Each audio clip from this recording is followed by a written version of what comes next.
Hello everyone, welcome to Project Fire.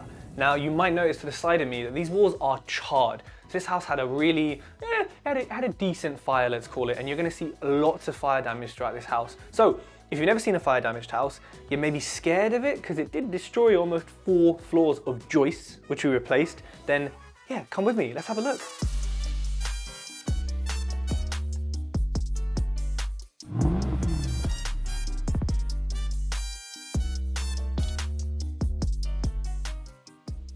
Welcome to the front room. Now you might be thinking, hold on a minute, 5 weeks into the refurb and you've got white paint on the wall. Look, this is a primer, this is also a guide coat so that the painter decorator can see where the divots are, where things are wrong. So don't worry, we're not like that quick, although it's pretty bloody quickly, so big up Craig from Mainty. But this room is probably my favorite room for a few reasons. Now the ceilings, super high, like I'm nowhere near them, right? They're at least, what, 2.5 meters tall? We've got a really nice original fireplace in here. It's been sanded down, primed, and is prepped and ready. And to be fair, it's in pretty good condition given the age of the house and what happened in here. We've also got these super nice skirting boards, all original, that we are gonna be keeping. And above my head and all around the room, we've got coving. Now, you can go to B&Q, you know, other places are available, and get coving for like a £5, polystyrene. This stuff is handcrafted with plaster. Now people don't really do this anymore, it's quite high skilled. And we actually, because of the track or the stud walls here, because we're putting a lot of insulation in there because of EPCs and of course for the environment, and we'll show you some of that insulation, the plasterer is actually gonna have to continue the coving along there. So fortunately, the plasterer is skilled enough to do this, but most plasterers, you know, this is quite a specialist task. We could have ripped this out, we could have gotten rid of all of this stuff, but if you see this in person, and hopefully you can see it on the video, this is such a nice room with a lot of history in it. And if we look right above us, here we have a ceiling rose, again crafted from plaster by hand, which they have lovingly restored. This ceiling looked like the Sahara Desert. It was covered in cracks, super dry, super full of issues, but Raf the decorator has filled it, painted it, they've all plastered it. It looks good. Now another thing, as we exit this room, if we look at this architrave around me, now look at this. This is again handcrafted out of timber. The layers, the love that was put into this. New builds nowadays, they got normal crappy architrave on, but we are keeping this because it looks amazing. So let's have a look at the dining room. So again, nice architrave. Now we've tried to keep, you know, as much as possible, but the fire, and I'll show you the spot that it was in this room, and it started, I think, in the basement because it ripped through everything. Let's have a look.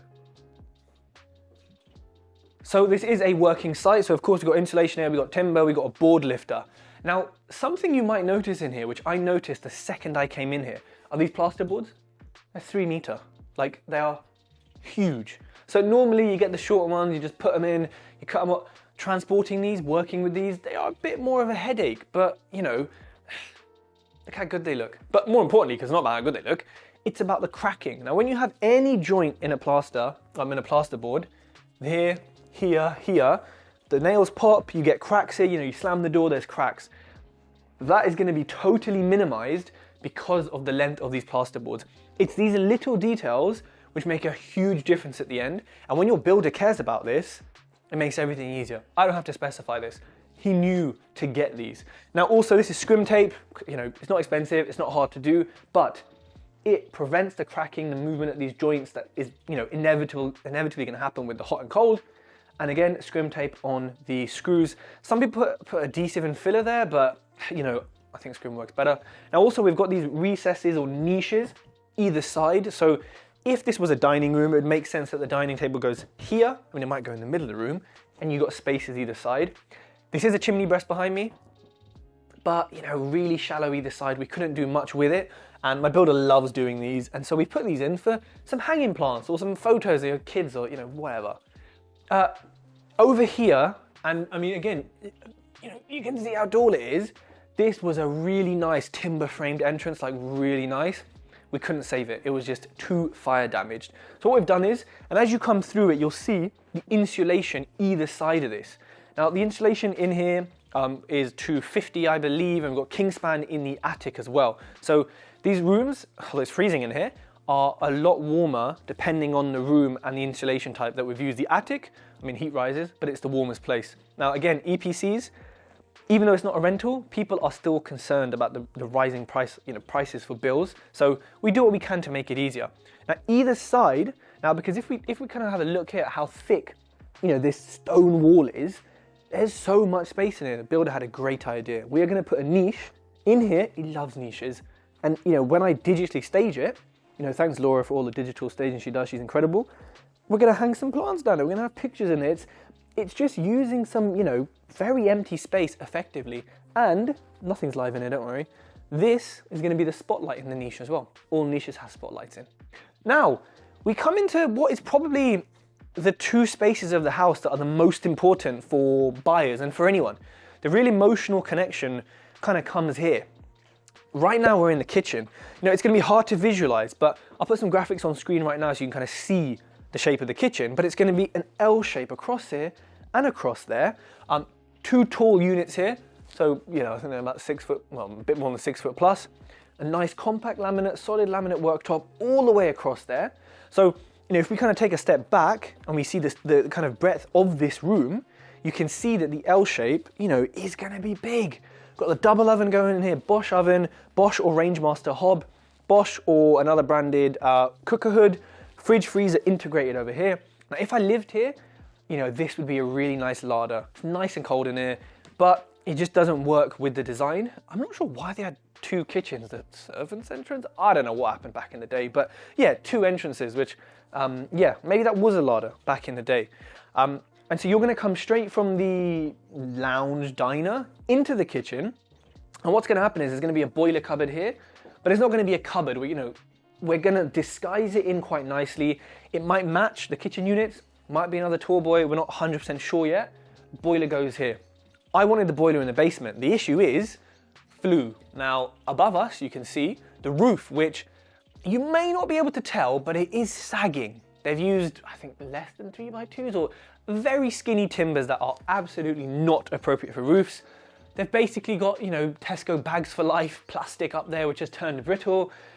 New roof. Everything's coming off, new roof. And, we discovered, which is really weird, there was a flat roof above us, which was a flat roof, and they didn't take it down. They didn't do anything with it. They just built another roof on top of it. So I suppose you're doubly protected. There were no leaks, so fair enough. But we are going to now keep this extended ceiling height, which, it's probably one of the tallest kind of rooms, actually. I'm looking at it, at least at the kind of the biggest apex of it. A nice bottle of energy drink there, because obviously the house was empty for so long. People came and stole all the lead and pipes and everything, so the house was stripped. So it made our strip out easier. If we kind of move to here, now this is all one room as you're currently seeing it, but this is the bathroom. So waste pipe is in there, so toilet is in there. And then over here we've got you can smell the waste pipe, bleeding heck. You've got the shower cubicle here. No shower trays in this house. It's going to be all walk-in, tiled drains. You need a skilled tiler for this, but it's going to be nice. It's going to be way above what we need to do, but it's not costing more because we've got skilled people to do it. And then across the window here is going to be a bath. This is going to be a family home, so you do need a bath. And upstairs, the ensuite, there's no room for a bath, as you'll see when we get there. Now, there was a wall here, but it was rubbish. It was falling apart. We are now going to rebuild that wall, pretty much going straight across. And that boiler cupboard obviously will fit quite nicely into that. And I suppose the access, something we need to talk about, because could access it from the bathroom, or you could access it from the kitchen. So yeah, we'll see how we want to kind of do that. But it feels small without a wall here, but actually this is a really big space, for a family bathroom. Maybe plenty of room in the middle, maybe a towel rad, somewhere here next to kind of opposite the shower. You got to think about functionality, right? Also, one really important thing, when you walk into a door of a bathroom, you don't want to see the toilet. I get, it's a bathroom, you go there for the toilet, but you don't want to see it. You want to see the sink or a shower or a bath. It's just a little interior design thing. So where possible, move them about. Now, I would show you the outside. I have a very suspicious feeling that the door needs to be lifted off. So I'm going to leave it there and the lads can lift it off when they want. New windows in everything because, I mean, they're horrible. And actually something really cool we're going to do, this kitchen window over here, we are going to remove 2 of the windows and we're going to open it up and make 1 large window. The reason for this is, traditionally you put the kitchen sink in front of a window.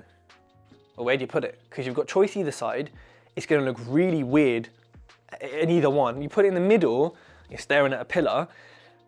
And this is not something we thought about until we did the kitchen design and saw that, yeah, this doesn't add up. So, and it's pretty easy to do because we're taking the roof down, you know, putting lintels across it, structurally ensuring it's sound is not going to be difficult to do. Maybe even an RSJ across it because there's also another window there. And there's also a door, so there's, you know, support is needed, but it's only holding up this roof, so it's not holding up the rest of the house, which means there's a bit more flexibility in what we can do there. So nice, you know, big, and it's going to be a big, I mean, it's going to be 6 foot wide, so it's going to be a pretty epic window. We're considering putting a Velux up the top, going to cost about £600. Leave a comment below, would you put a Velux below? There's only 2 lights on in here.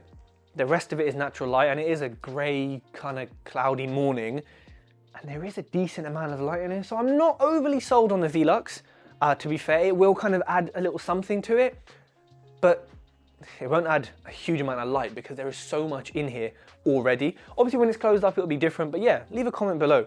So let's take a look at the basement because people hate basements and you tank in, they're all wet all the time, it's just too much work. So let's have a look. So, welcome to the basement, definitely the coldest place in the house. My fingers are officially not being felt right now. Here we have our damp-proof membrane. You know, basements are a pain in the arse. You know, they're not really nice places. To be fair, there's a few lights on in here, but it feels big, it feels bright, nice daylight lamps. It definitely feels better than most basements. Now, depending on where you're based in the country, a basement is not really gonna add that much value versus the cost that you're gonna have to put in. So just think about that. If you're in London, I mean, yeah, the value add is huge, but it could actually be a negative value add because of the cost of, you know, tanking, preparing, digging down here, because this is damp proofing, you're basically making a kind of submarine in here, a totally watertight, waterproof room within the room. You know, basements are always gonna be wet. They're underground, you know, you can put whatever you want on it, but you can't stop water. So it's essentially building a room in a room. Fortunately, we've got an RSJ up here, or 2 RSJs. Sometimes they use railway tracks for RSJs. I've seen that in houses. So yeah, if you've got that, you consult a structural engineer, speak to your builder, because that's not right. You kind of see this muck here.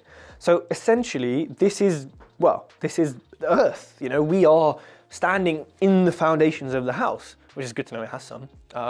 So this is going to be dug down, I can't remember how many mil. So the head height in here, you know, is actually going to be quite good.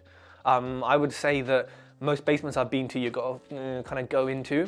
This will be a sort of games room, cinema, office, whatever they want. And importantly, there will be some natural light because we have a sort of front door here. There was a potential, because some of the other houses are on here, to turn this into flats.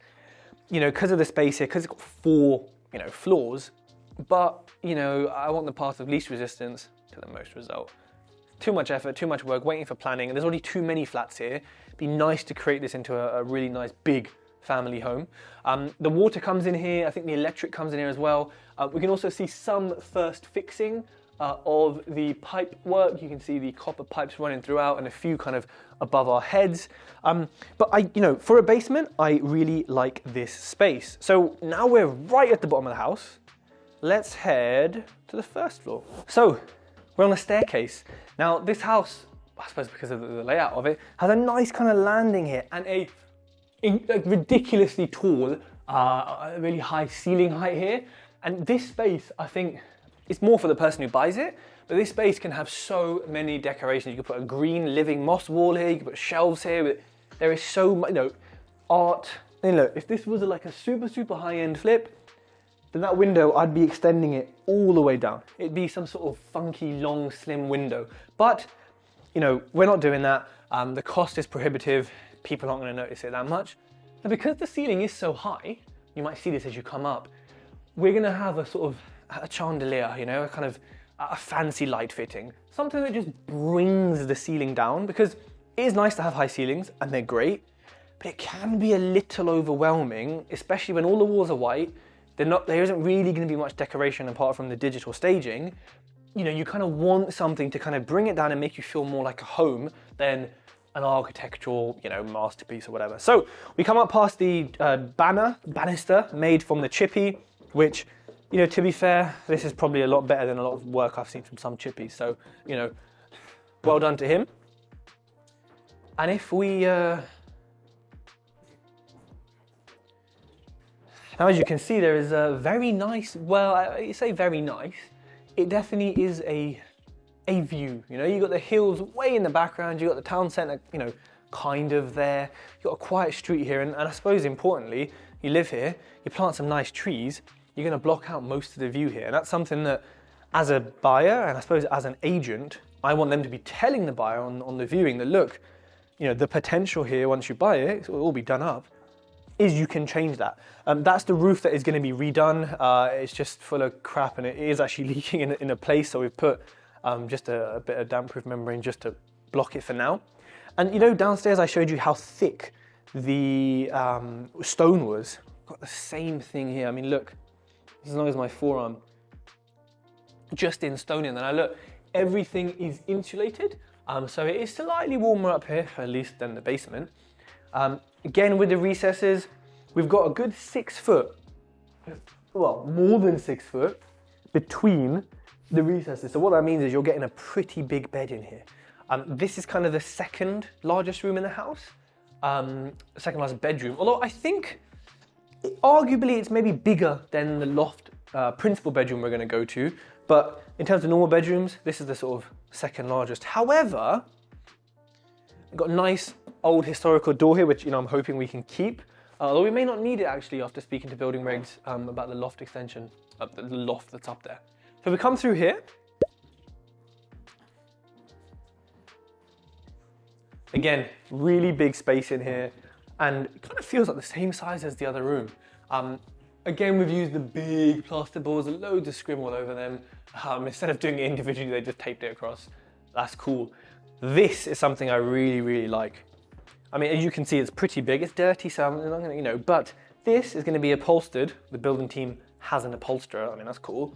To have kind of cushions along it. So this is kind of, I mean, again, the view is not amazing, but it's gonna be a really nice window seat, which, you know, and the other one could be a window seat for maybe a kid, but this is, you know, a full-sized window seat with a really nice big window as well. All getting replaced, grey on the outside, white on the inside. And yeah, this is blue grit, if you don't know what blue grit is, with some hard wall. The original wall's actually really solid here, so no point going, you know, boarding it. These walls are boarded specifically as well because they're external walls. That one's external, this one's partition, but you know, so they're full of insulation, right? And it's super important you do this. But yeah, blue grit, if you don't know what it is, look it up. It is rough and it helps plaster stick. And here, this is hard wall. It's not plaster, but you know, some people say it's a type of plaster to fill in the chases. Again, a lot rougher. It needs plaster going over it, but it fills in the chases for the electrics. So the smallest bedroom, which, you know, you could get a little desk, little wardrobe, and a bed. You know, you could get a sort of 3/4 or even maybe double bed in here. Be tight, but you can. And I mean, wow, look at those swells. And those marks on it, by the way, are from the fire. So obviously this is going to be brought down and sorted out. But here we have a really interesting issue. This is a lintel failure. I mean, it feels like there's like, I don't know, there's a lintel there. It's like there's 4. Lintels obviously support above doorways, above windows, above anything that hasn't got brick in it, because obviously PVC can't hold up the weight. But there is a failure up there, and that's what the AquaProp is, to kind of just give that a little bit of support, give the roof of the building above it a little bit of support. But this is being sorted, nice new lintels in there. Obviously you've got timber lintels, you've got concrete, you've got cat nickel ones, you've got steel. There's a few different ones. But yeah, this has failed. It might be because of some damp, it might be because of the fire, we're not too sure. So let's go have a look at the main bedroom. Welcome to the main bedroom. Now, it just feels peaceful up here. We are kind of town centre, but it's silent. You open the windows, it's silent. Now, this is a space that, I was kind of debating if it was going to be big enough, but actually coming here, and we had sort of 15, 16 people here yesterday, it is big enough because they were all in here and actually a fair bit of space. It didn't feel like a nightclub, it was a decent bit of space. This is an ensuite that we have made. Now, one thing I really like about this ensuite is there's a sort of an edge here, or a lip. Why is that? Well, bit of an awkward space, potentially, but we're gonna put in some shelving here. It's a little bit too narrow for like hanging shirts on. We might look at doing something across here, but this is gonna kind of add some built-in storage with nice sockets within it. This is a kind of feature that we don't need to do at all. It's a flip, you do that. But, it just elevates it. And also, as soon as they walk in, they see it, they think, keep all my stuff there. You've got the eaves underneath here, behind the plasterboard, that are gonna be cut out and fitted some nice inbuilt storage with flush fittings. I don't want any architraves. I want it to kind of just be a wall, maybe with a little handle or a push handle. But that is gonna be cut out in various places here because obviously there's a restricted head height here. Put a chest of drawers though, but we want to, use this space effectively. There's nothing in there really, so we might as well. Now here, another interesting idea, especially because of this, is, a built-in wardrobe here, and we have a frame here that looks like a built-in wardrobe. Same handle, same design. When they open it, they go straight into the ensuite. So when you're looking and sitting it here, and the bed is there, you're not looking at a door to a bathroom, you're looking at wardrobes. And then secretly, kind of nice little, feature, you open it up and you're into your ensuite. Now, the head height is still not too restricted here, to be fair. Nice ensuite in here with a new soil pipe going straight out, which means we have to lower the ceiling in the kind of where the banister is, in the hallway landing. But, this feels like a big space. And from pictures, I didn't believe it was. The builder kept saying, no, trust me, it's big. But yeah, fair enough. Now in here, you got a nice view again over the town. Toilet is gonna be here. The sink is gonna be here, and the shower, I believe, is going to be here. And it's gonna be a nice walk-in shower. This is not 100% final. We're still discussing this, but layout changes like this, within reason, can be dynamic. You got waste pipes that are probably the biggest physically kind of pipes you've got coming out of a bathroom. You want to make sure you put them in the right place. In terms of internal doors, we're going for these Dordogne, I think they're called, but I've got ones that are slightly heavier. I don't like the ones that are just, some of them are empty and they just feel empty. I want some weight in the doors. And as you can see, it's progressed here because, this is almost a final coat, and the rest of the room needs sanding and preparing a bit more. But, we're kind of doing it in these stages because of, building regs involved in terms of the joists under here, because a fire ripped through this. And also, we're just balancing it in a slightly different way because of the time taken, and obviously they have to balance all the trades in a certain way. So, thanks everyone for touring Project Fire with me. Any questions, leave it in the comment below. Make sure you hit subscribe, hit like, and share this with your friends.